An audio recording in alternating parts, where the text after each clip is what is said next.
News को cover किया है। न्यूज क्या है? Does daughter have right to family property after receiving dowry, what high court said in Goa case. Topic यही है, प्रश्न यही है कि क्या बेटी का जब विवाह हो जाए और माता पिता बेटी को दहेज दे दे तो क्या बेटी का उसके बाद अपने माता पिता की संपत्ति में अधिकार है, होगा या नहीं होगा? आप जवाब दीजिए, है ना। आप लोग जो है इसका जवाब दीजिए और मैं इस न्यूज को समझाते चलूंगा कि क्या बेटी शादी के बाद पिता के प्रॉपर्टी पर हक मांग सकती है कि नहीं मांग सकती। हुआ क्या दोस्तों, गोवा में जो है एक माँ है ना, उस माँ ने क्या किया है कि बेटी को बिना बताए जो संपत्ति थी उसमें बेटों को बांट दिया है। और जब बेटी ने कहा कि माँ मुझे क्यों नहीं दिया गया, तो माँ ने कहा कि तुम्हारे विवाह में जो है तुम्हें दहेज तो दिया गया था ना, तो फिर संपत्ति में अधिकार कैसा। गोवा सिविल कोड के नाम पर जो है गोवा का जो मुंबई हाई कोर्ट का गोवा पीठ है, वहां जो है वो इस पर जो है वो केस चला और जो फैसला आया, उस फैसले में बेटी को भी जो है वो हक दिलाया गया। इसी के ऊपर जो है हम बात कर रहे हैं, इसी को हम समझते हैं। टॉपिक यही है कि क्या दहेज देने से बेटी का परिवार की संपत्ति पर अधिकार खत्म हो जाता है। हाई कोर्ट ने इसका जो है वो जवाब दिया। सो शादी के समय हम देखते हैं कि हमारा जो समाज है, इस समाज में हम देखते हैं दहेज प्रथा है। दहेज एक बहुत बड़ी कुरीति है, लेकिन इस कुरीति को जो है हम लोग चाह कर भी जो है वो पूर्ण रूप से हटा नहीं पा रहे। ठीक है, तो शादी के बाद बेटी को दहेज दिया जाता है, और क्या बेटी को जो दहेज दे दिया जाता है उससे पारिवारिक संपत्ति में उसका अधिकार खत्म हो जाता है। मामला पहुंचा गोवा बेंच। कहाँ का Goa bench? Mumbai high court का गोवा बेंच। और वहां गोवा बेंच ने एक फैसला सुनाया। दरअसल पूरा का पूरा मामला जो है वो गोवा की एक फैमिली का है, जहां टेरजिना मार्टिन्स डेविड ने अपने परिवार पर जो है वो केस कर दिया है। टेरजिना ये कहती हैं कि वो अपने परिवार की सबसे बड़ी बेटी हैं और उनके बाद उनकी 3 बहनें और 4 भाई हैं। लेकिन टेरजिना के मुताबिक ये कहा गया कि पिता जो है अपनी संपत्ति पर उनको जो है वो अपना उत्तराधिकारी घोषित कर दे रही थी, लेकिन माँ ने क्या किया, एक नया डीड बनवाया और उस नए डीड में 2 भाइयों के नाम पे परिवार की संपत्ति को जो है घोषित कर दिया। ठीक है, और एक के नाम पर उसने दुकान दे दिया, और इसकी सूचना जो है वो किसी को भी नहीं दी, यानी कि किसी बेटी को नहीं दी। अब दुकान जो है वो पारिवारिक संपत्ति है, इसलिए बेटी ये कह रही है कि उस दुकान पर भी जो है वो मेरा बराबर अधिकार है। क्यों? क्योंकि बेटा और बेटी को जो है वो प्रॉपर्टी पर बराबर अधिकार मिलना चाहिए। माँ और भाइयों का जो पूरा का पूरा तर्क यही था, वो यही था कि देखो तुम्हारी जब शादी की गई थी तो तुमको दहेज दे दिया गया था, इसलिए परिवार की संपत्ति पर तुम्हारा कोई भी अधिकार नहीं है। ठीक है, अब इस चीज को जो है हम लोग समझेंगे कि क्या एक बेटी का संपत्ति पर अधिकार है या नहीं है। और जो मौजूदा मामला गोवा के परिवार का है, इसमें हमें यह भी समझना जरूरी है कि हिंदू उत्तराधिकार अधिनियम जो है वो क्या होता है, और गोवा में जो यूनिफॉर्म सिविल कोड है उसके आधार पर ये जो कानूनी फैसला दिया गया वो क्या है। ठीक है ना। एक चीज हम ये भी समझेंगे कि गोवा का कानून जो है वो भारत के कानून से कैसे अलग है। ठीक है ना। गोवा में, तो गोवा के बारे में कहा जाता है दोस्तों कि गोवा एकमात्र राज्य है। ठीक है, आप अपने स्क्रीन पर ये देख रहे हैं। ठीक है, और गोवा सिविल कोड क्या है इसके बारे में भी हम जानेंगे, इसके बारे में भी हम बात करेंगे, लेकिन इसको समझिएगा कि गोवा का कानून जो है वो भारत के कानून से अलग कैसे है। तो गोवा के बारे में अगर हम बात करें तो गोवा एकमात्र राज्य है जहां पर आपको जो है यूनिफॉर्म सिविल कोड लागू हुआ नजर आएगा। यूनिफॉर्म सिविल कोड यानी कि समान आचार संहिता। ठीक है ना। और माना जाता है कि गोवा का जो पूरा फैमिली लॉ है वो इसी के ऊपर जो है बेस है। गोवा आप जानते हैं दोस्तों कि 1867 से पहले, यानी कि गोवा में अगर आप देखेंगे पुर्तगाली आए, है ना, और पुर्तगाली जब आए थे तो पुर्तगाल में 1867 में जो है वो सिविल कोड यानी कि नागरिक संहिता जो है लागू हुई थी, और इसी को 1869 में पुर्तगाली अधिकार वाले गोवा पे जो है वो लागू कर दिया गया। 1961 में गोवा जो है वो भारत में शामिल हुआ, लेकिन पुर्तगाल में ये कानून बदल तो गया, लेकिन अभी भी हम क्या देख रहे हैं कि गोवा में ये पूरा का पूरा लागू है। ठीक है, अब दूसरा प्रश्न आपके दिमाग में ये होगा कि सर ये जो पूरा का पूरा मामला है, इस मामले में किस आधार पर जो है वो कोर्ट ने फैसला दिया है। तो मुंबई कोर्ट का जो गोवा बेंच है, जिसने कि पुर्तगीज सिविल कोड, जिसे गोवा सिविल कोड के नाम से जानते हैं, उसके आधार पर जो है फैसला सुनाया है। और इस कोड के कुछ आर्टिकल है, जैसे कि article 1867, article 2184, article 1565, article 2177, article 2016 अब इन्हीं के आधार पर जो है वो पूरी की पूरी जांच की गई, और जब जांच की गई तो इस पाया गया कि आर्टिकल 1565 के बारे में अगर हम बात कर रहे हैं तो इस आर्टिकल में ये पाया गया कि पेरेंट्स या ग्रैंड पेरेंट्स बगैर एक बच्चे के सहमति से दूसरे बच्चे को जो है वो संपत्ति नहीं दे सकते हैं, ना ही बेच सकते हैं, ना ही किराए पर दे सकते हैं। कोर्ट ने एक बात और भी माना है कि पूरे मामले में आर्टिकल 1565 और आर्टिकल 2177 का जो है उल्लंघन किया है, और इसी के कारण बड़ी बेटी के पक्ष में जो है वो फैसला सुनाया है। ठीक है ना?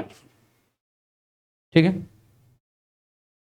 ठीक है। अब गोवा सिविल कोड में ऐसा क्यों होता है प्रॉपर्टी का बंटवारा? तो भारत के संविधान में गोवा को विशेष राज्य का जो है वो दर्जा मिला है, और यहां गोवा सिविल कोड जो है वो लागू है। ठीक है, अब इसके मुताबिक क्या क्या है कि संपत्ति पर पति और पत्नी का समान अधिकार है, हर धर्म के लिए अलग कानून नहीं है। ठीक है। दूसरा, पति और पत्नी के पास जो भी संपत्ति है, चाहे वो विरासत में मिली हो या खुद बनाई हो, दोनों का उस पर बराबर अधिकार है।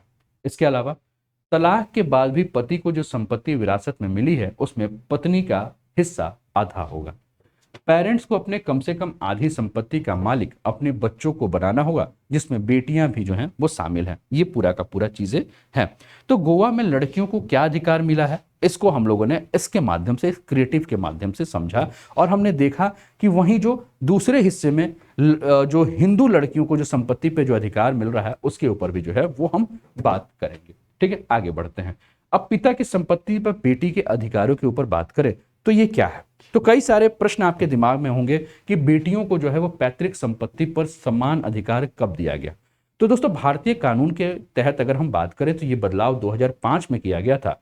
ये वही साल था जब हिंदू उत्तराधिकार अधिनियम 1956 में बदलाव किया गया था, और कहा गया कि बेटियों को जो है वो पैतृक संपत्ति पर समान हिस्सा पाने का अधिकार है। दूसरा सवाल आपके दिमाग में आएगा कि लड़की की शादी हो जाने के बाद पारिवारिक संपत्ति यानी कि मायके की प्रॉपर्टी पर अधिकार है कि नहीं है। तो दोस्तों, इसका जवाब यह है कि अगर लड़की की शादी हुई है या नहीं हुई है तो भी उसको संपत्ति पर अधिकार पर कोई फर्क नहीं पड़ता है। यानी कि सुप्रीम कोर्ट ने आदेश दिया है कि लड़का और लड़की दोनों को अपने पिता की संपत्ति पर या अपने पैतृक संपत्ति पर समान अधिकार है। यानी कि दोनों को जो है पिता या पैतृक संपत्ति पर जो है वो बराबर का हिस्सा मिलना होगा। अगर पिता की मृत्यु हो जाती है और पिता ने किसी भी प्रकार का जो है वो वसीयत नहीं बनाया है, तो भी इस कंडीशन में अगर हम बात करें तो बच्चे को जो है वो समान अधिकार मिलेगा, चाहे वो बेटा हो चाहे बेटी हो। फिर अगला प्रश्न आपके दिमाग में आएगा कि किन परिस्थितियों में बेटी संपत्ति की वारिस नहीं होगी। तो दोस्तों, बेटी संपत्ति की वारिस नहीं होगी उसके लिए अगर हम बात करें, ठीक है, तो दो परिस्थितियां हो सकती हैं।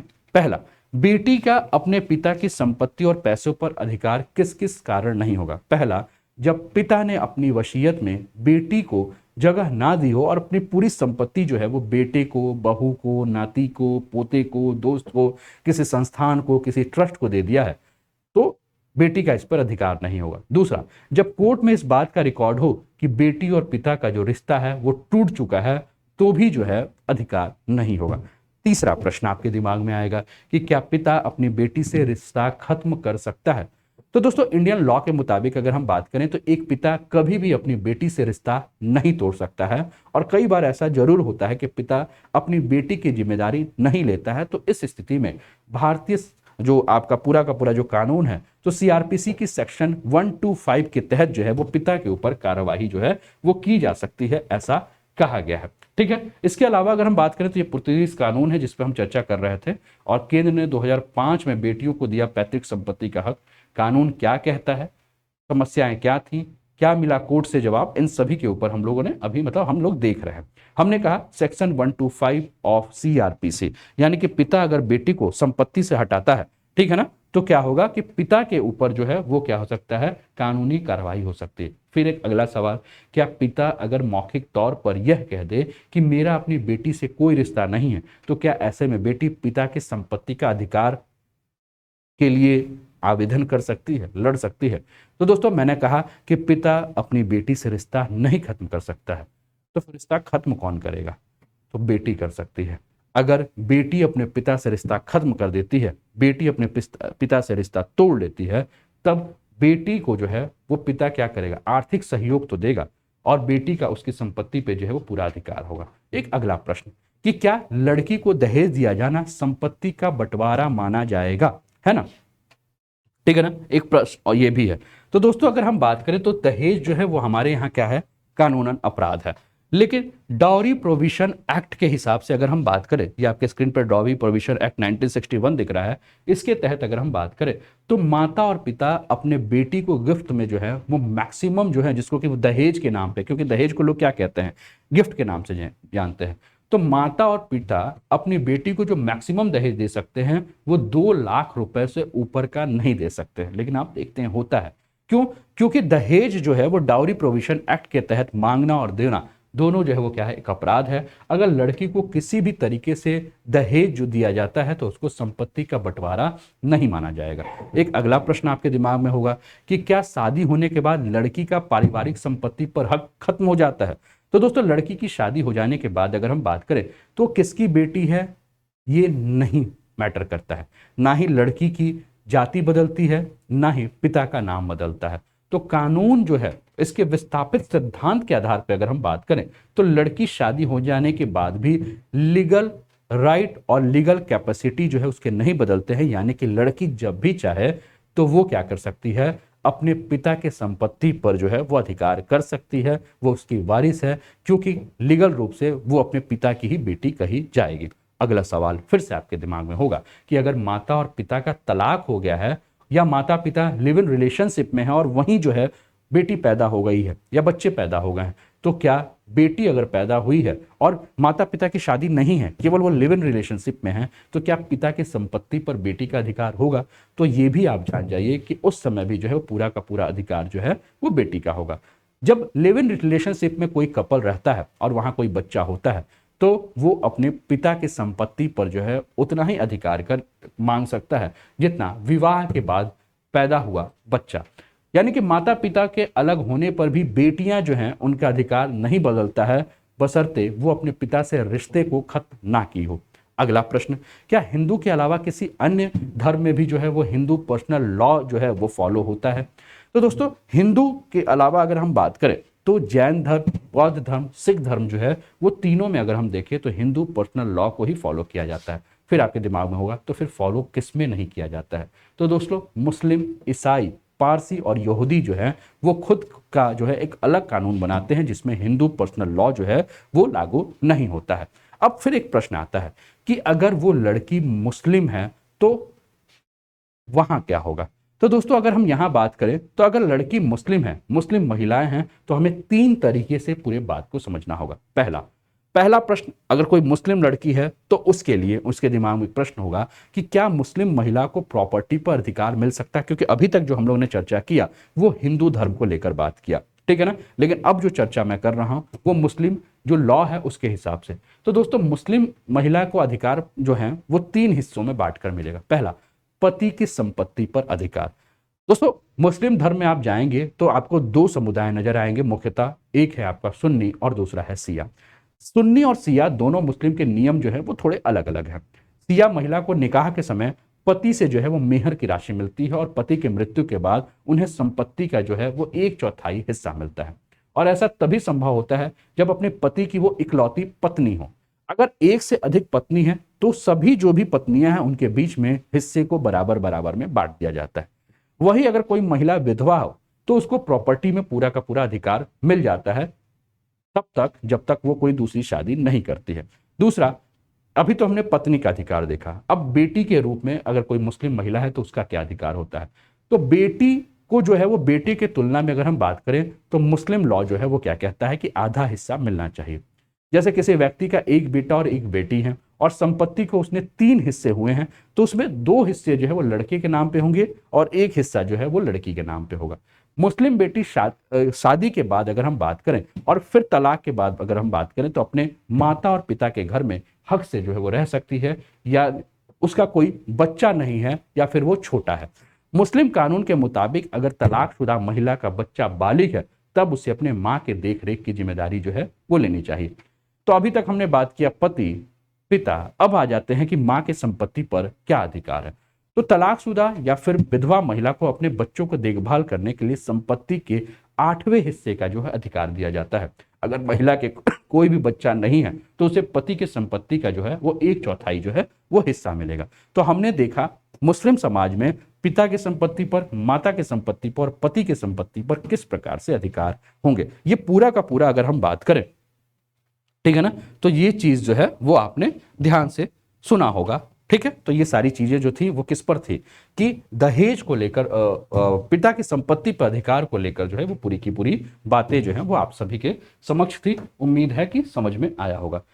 अभी टॉपिक और भी है, उस पर भी हम लोग चर्चा करेंगे, अभी बने रहिएगा, है ना।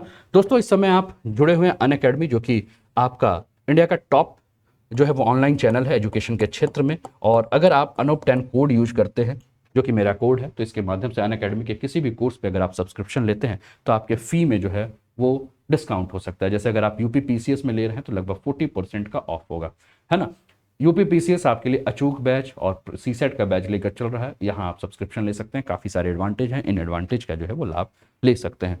ठीक है, तो कैसा लगा